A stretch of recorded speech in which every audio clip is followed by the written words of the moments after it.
उत्तर प्रदेश के आजमगढ़ में केंद्रीय बजट को लेकर भारतीय जनता पार्टी के जिला कार्यालय पर प्रेस कॉन्फ्रेंस आयोजित हुई। इस प्रेस कॉन्फ्रेंस के दौरान भोजपुरी फिल्मों के एक्टर और सांसद दिनेश लाल यादव उर्फ निरहुआ महंगाई के मुद्दे पर पूछे गए पत्रकारों के सवाल पर भड़क उठे। इतना ही नहीं, उन्होंने महंगाई के सवाल करने वाले पत्रकारों को समाजवादी पार्टी का प्रतिनिधित्व बताया। बीजेपी जिला कार्यालय में आयोजित इस प्रेस कॉन्फ्रेंस में बीजेपी सांसद निरहुआ यादव केंद्रीय बजट की विशेषताएं बता रहे थे, जो कि बाकी बीजेपी नेताओं की तुलना में थोड़ी दिलचस्प थी। लेकिन इसी दौरान एक पत्रकार ने बढ़ती हुई महंगाई को लेकर कटाक्ष किया और सांसद जी से सीधा सवाल पूछ लिया कि इस बात से सांसद निरहुआ इतने नाराज हो गए कि उन्होंने सवाल करने वाले पत्रकार को देश से बाहर विदेश जाने की सलाह दे दी।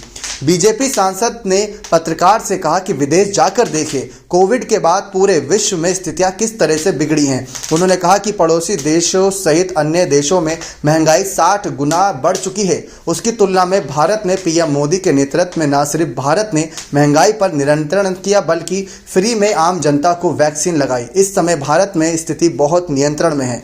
इस दौरान आजमगढ़ सांसद ने दिनेश लाल यादव उर्फ निरहुआ यही नहीं रुके, फिर उन्होंने पत्रकारों द्वारा आंकड़ों के साथ महंगाई बढ़ने के सवाल पर पत्रकारों को समाजवादी पार्टी का प्रतिनिधि बताया और साथ ही साथ सांसद बिगड़े बोल पर बड़बोलापन देखकर पत्रकारों में आक्रोश व्याप्त हो गया और कई पत्रकार प्रेस कॉन्फ्रेंस छोड़कर जाने लगे।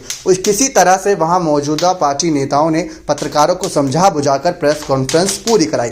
लेकिन निरहुआ यादव के इस सवाल जवाब के इन सब कहीं ना कहीं प्रक्रिया के बाद एक अलग ही मामला बना हुआ है। जिस तरीके से सपा नेताओं को उन्होंने पिछली प्रेस कॉन्फ्रेंस और बयानबाजी के दौरान ये कह दिया था कि सपा पार्टी कभी भी 7 जन्मों में सत्ता में नहीं आ पाएगी, क्योंकि जिस तरीके से उनकी न्यायिक व्यवस्था है, जिस तरीके से वो नेतृत्व करते हैं, वो सब बिल्कुल ही गलत है और ये गलत व्यवस्था कभी भी सत्ता में नहीं आनी चाहिए। ठीक इसी तरीके से निरहुआ यादव ने अखिलेश यादव, शिवपाल यादव और तमाम बड़े नेताओं पर भी कटाक्ष किया था।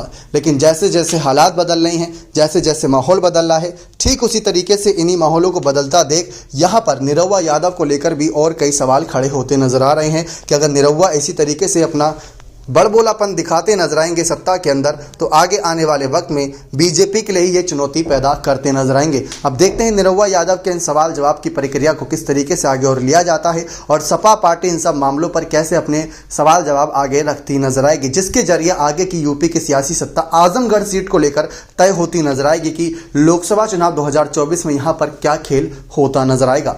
बने रहिए चैनल के साथ। ऐसी और तमाम जानकारियों के लिए बहुत बहुत धन्यवाद।